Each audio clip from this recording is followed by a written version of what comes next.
Here's how the product look after unpacking. You can confuse them for the energy bushings, but they're not. This company is actually from Australia, and they have a headquarters in California. But the product overall looks great, and it feels a lot stiffer. Okay, so step one, get your car on some ramps. It's a little shaky, but my dad bent it, but whatever. Get your car on some ramps. You're going to have to ramps. You can put some jack stands. This is safe enough for me.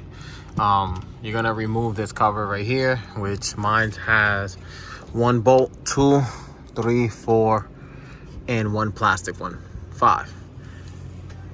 That's the plastic one right here. 2 10s, 2 13s. I'm gonna get this off and come back. Okay, so once you remove the cover, you don't have to remove this one right here on the fender liner. You can just kind of push this to the side, but now you are able to access the sway bar. And they say that, I read the instructions say that you will want the car to be on the floor or having pressure. So I'm gonna remove one side first, see what it does, and go from there.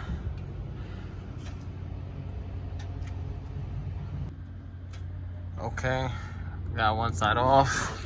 I'm gonna see if I could do this with one hand.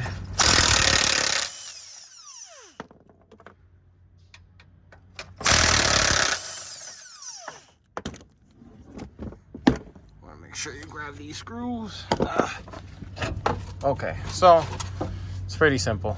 I'm gonna take the backside plate off, that I'm sure that's what it is, and then I'm gonna get back to you guys on how I'm gonna install one first. Okay, so I got this part off. This right here might get a little difficult. This might get a little difficult, guys, as this is pressed on very good. So a couple flat heads in between it should pop off. Then you have to cut this, because this is not like the aftermarket ones that split.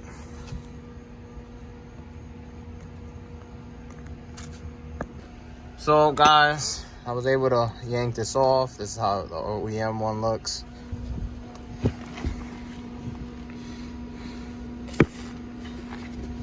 As you can see,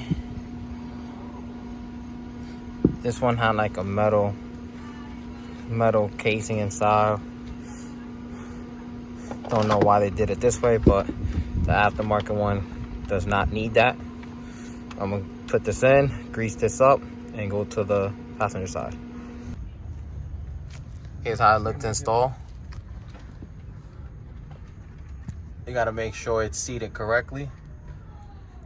And then you put the cover back on, and that's it.